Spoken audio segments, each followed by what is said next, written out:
እኔ እስቲ ክፈተው እስቲ ቪዲዮ መክፈት ትችላለህ? አይ ቲንክ ፎሎወር ስንት ነው? ሌላ ስልክ የለኝም። 1000 ምናምን ሌላ ስልክ የለኝም።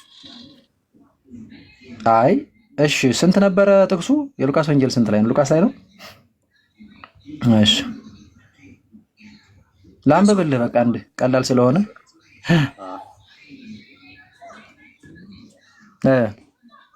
ሉቃስ ስንት ላይ ነው? አይ ማቴዎስ ወንጌል ነው። ማቴዎስ ላይ ነው። እሺ እሺ፣ ማቴዎስ ላይ እሺ። ማቴዎስ ስንት ላይ?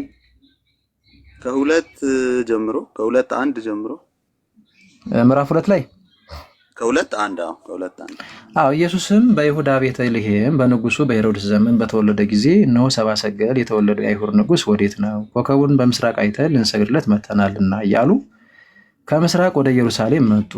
ንጉሱ ሄሮድስም ባይዘይ ስለ ጌታችን ኢየሱስ ክርስቶስ ነው እየተነገረ ያለው። ኦኬ። ንጉሱ ሄሮድስም ሰምቶ ደነገጠ፣ ኢየሩሳሌምም ሁሉ ከእርሱ ጋር። የካህናትንም አለቆች የሕዝቡንም ጻፎች ሁሉ ሰብስቦ ክርስቶስ ወዴት እንዲወለድ ጠየቃቸው። እነርሱም አንቺ ቤተልሔም የይሁዳ ምድር ከይሁዳ ገዢዎች ከቶ አታንሽም፣ ሕዝቤን እስራኤልን የሚጠብቃቸው የሚጠብቅ መስፍን ካንቺ ይወጣልና ተብሎ በነቢይ እንዲህ ተጽፏልና በይሁዳ ቤተልሔም አሉት። ከዚህም በኋላ ሄሮድስ ሰብአ ሰገልን በስውር ጠርቶ ኮከቡ የታየበትን ዘመን ከእነርሱ በጥንቃቄ ተረዳ። ወደ ቤተልሔምም እነርሱን ሰዶ ሂዱ፣ ስለ ሕፃኑ በጥንቃቄ መርምሩ። አሁን ሳብጀክቱ ተመልከት ምን እየሆነ የመጣ እንዳለው ከላይ ጀምሮ። ስለ ሕፃኑ በጥንቃቄ መርምሩ፣ ባገኛችሁትም ጊዜ እኔ ደግሞ መጥቼ እንድሰግድለት ንገሩኝ አላቸው። እነርሱም ንጉሱን ሰምተው ሄዱ። እነሱም በምስራቅ ያዩት ኮከብ ሕፃኑ ባለበት ላይ መጥቶ ሲቆም ድረስ ይመራቸው ነበር። ኮከቡንም ባዩ ጊዜ በታላቅ ደስታ እጅግ ደስ አላቸው። ወደ ቤትም ገብተው ሕፃኑን ከእናቱ ከማርያም ጋር አዩት፣ ወድቀውም ሰገዱለት። ሳጥኖቻቸውንም እጅ መንሻ ወርቅና ዕጣን ከርቤም አቀረቡለት። ወደ ሄሮድስም እንዳይመለሱ በሕልም ተረድተው በሌላ መንገድ ወደ ሀገራቸው ሄዱ። ኦኬ። ለማርያም አልሰገዱላትም የሚሉ ይታል ቶታሊ አልሰገዱም። እንደውም ኮንሰፕቱ ራሱ የት አለ ነው? የት አለ? እንደዛ ይዘግባል። ለማርያም አልሰገዱም ተብሎ ሕፃኑን ይላል እኮ አይደል? ሕፃኑን ባዩ ጊዜ ደስ አላቸው፣ ደርቤም አውጥተው ሰገዱ። አይ ቆይ አንዴ ቆይ ነው። አይ ተሳስተሃል። ጥያቄ ምንድን ነበረ መሰለ? አይ ለሕፃኑ ሰገዱለት የሚለው ተጽፏል፣ ለማርያም ግን ሰገዱምም አልሰገዱምም አይልም ስልህ አይ አልሰገዱም ይላል ብለህ ነው የመጣ ነው። የት አለ አልሰገዱም የሚለው? እኮ አንድ ነገር በጣም ትኩረቱ ስለ ሕፃኑ ከሆነ አይልም። አልሰገዱም የሚለው የት አለ? አልተጻፈም አይደል? ሰገዱምም አልሰገዱም ተብሎ አልተጻፈም አይደለ? ነው ኦኬ። አሁን ለምን አይ በቃ ልደምድመውና እንጨርስ። ቆይ አንዴ ቆይ ተውዝ በእንዲህ እንለፈው። ምንድነው መሰለህ ነው በጣም ጥንቃቄ ይፈልጋል። አንድ ነገር በነገራችን ላይ ለምሳሌ አልተጻፈም ማለት በቃ እንደው ፈጽሞ አልተደረገም ማለት አይደለም፣ ወይም ደግሞ ፈጽሞ ተደርጓል ማለትም አይደለም።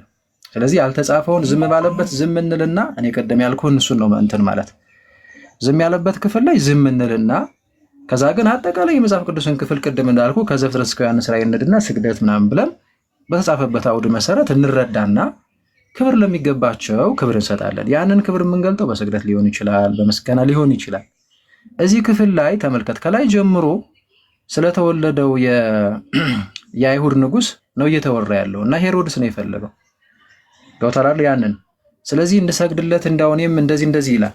ስለዚህ አሁን ይሄ የክርስቶስ የሕፃኑ የተወለደው ሰው የሆነው ያ ሕፃን ወንድ ልጅ ተወልዶልሃል፣ አለቅነትን በጫንቃው ላይ ይሆናል፣ እሱም ድንቅ መከራ ኃያል አምላክ ተብሎ ይጠራል፣ ኢሳይያስ ምዕራፍ 9:6 የተባለለት ስለሆነ አዩ የአምልኮ ስግደት እንደሰገዱለት ከዚህ እንረዳለን። ስለ ድንግል ማርያምስ ምንም የተጻፈ ነገር የለም። ቅዱስ ማቴዎስ ይሄን አልጻፈልንም ማለት በቃ አሁን አንተ ራስህ ከተጻፈው አትለፍ ብለኸኝ ግን አለፍክና በቃ አይለሷ እኮ አልሰገዱም ያስብለናል ማለት አይደለም። ገብቷል አይደለ? ለምሳሌ ይኸውልህ በመጽሐፍ ቅዱስ ልንገርህ፣ ወደ መንፈስ ቅዱስ ጸልዩ የሚል አንድም የመጽሐፍ ቅዱስ ክፍል ላይ አናገኝም። እናገኛለን? አናገኝም አይደለ? አናገኝም። ወደ መንፈስ ቅዱስ እንደሚጸለይ ወይም ጸልዩ የሚል ወይ በተግባር ወደ መንፈስ ቅዱስ የሆነ አካል እንደዚህ ሲጸልይ እንደዛ አታገኝም። ወይም በትእዛዝ መልክ ወደ መንፈስ ቅዱስ ጸልዩ ተብሎ አይገኝም። አሁን ተመልከት፣ ይህንን ያስኩኝና ኒው አልኩ። ከዛ ፍጥረት እስከ ዮሐንስ ራዕይ ስንመለከት ወደ መንፈስ ቅዱስ ጸልዩ የሚል ነገር አላገኘውኝም። ስለዛ ወደ መንፈስ ቅዱስ አይጸለይም ማለት ነው። አየህ ብለህ አሁን ምን ይሆናል? በጣም ስህተት ነው የሚሆነው። ስለዚህ መጽሐፉ ዝም ባለበት ዝም ትልና አሁን ጉዳዩ እዚህ ጋር ሳብጀክቱ ስለወለደችው ሕፃን ነው። አምላክነቱን እሱ እንደሚናገር ንጉስ እንደሆነ ትንቢት የተነገረለት በቤተልሔም ይወለዳል፣ ከዛ እንደዚህ ሆና ተብሎ የተነገረለት አምላክ ነው። ስለዚህ መጥተው እነሱ ለዛ ሕፃን እንግዲህ ሰገዱለት ይላል። የአምልኮ ስግደት ነው ለዚህ ሕፃን። እሱም ጌታችን መድኃኒታችን ኢየሱስ ክርስቶስ እንደሆነ ነገረን። ስለ ኢየሱስ ክርስቶስ ተነገረ ማለት እንደው ወይም ሲነገር ልክ እዛው ላይ ደግሞ እንደው በእያንዳንዱ ቅጽበት ስለ ማርያም እንደው እየተነገረ ይሄድ። ይሄ በጣም የኛ ምኞትና ፍላጎት ነው የሚሆነው። በተጻፈልን አውድ ግን ቅድም እንዳልኩ እንረዳዋለን መጽሐፍ ቅዱስ። አሁን እዚህ ጋር ዝም አለ፣ እኛም ዝም እንላለን። እዚህ ጋር እንደው አሁን ሰብአ ሰገል ሰግደዋል ወይስ አልሰገዱም የሚል ክርክር ውስጥ አንገባም። ለድንግል ማርያም የጸጋ ስግደት ማለት ነው፣ ለልጇ ስግደት እንደሰገዱ ተጽፏል። እሷን ግን ተመልከት፣ እሷን ግን ለምን እናከብራታለን? ቅድም ባልኩ አውድ። ስለዛ ስግደት ሁሉ አምልኮ እንዳይደለ ከተረዳ ሰው፣ ምስጋና ሁሉ አምልኮ እንዳይደለ ከተረዳ ሰውና ክብር የሚገባት እናት እንደሆነች፣ ጸጋ የሞላባት እናት እንደሆነች ከእግዚአብሔር የተላከ መልአክ ያመሰገናት፣ ቀድሞ እንዲያውም ከልጇ በፊት እሷን ያመሰግናታል። ቅድስት ኤልሳቤጥ መንፈስ ቅዱስ የሞላባት እናት ያመሰገነቻት፣ የ6 ወር ጽንስ ደግሞ የሰላምቷን ድምፅ ሰምቶ ነው የሚለው ባይዞ በደስታ የዘለለላት እናት ከሆነች እና ይህንን የተረዳ ሰውና በመጽሐፍ ቅዱስ ከዘፍጥረት እስከ ዮሐንስ ራእይ ስግደት የሚበላው ምስጋና አምልኮ ብቻ እንዳይደለ የተረዳ ሰው እኔ ጥላቻ ከሌለበት በስተቀር ለእርሷማ ክብር አይገባትም ብሎ የሚያምን ሰው ካልሆነ በስተቀር ስግደትም ይሁን ምስጋና አይገባትም ብሎ አይደመድም። ግን ማርያም ምን ፈልጋ ነው ዮሐንስ ቤት ሄደችው? ማለት ዘካርያስ ቤት ሄደችው? አይበቃንም ነው? ይበቃናል ለዛሬ።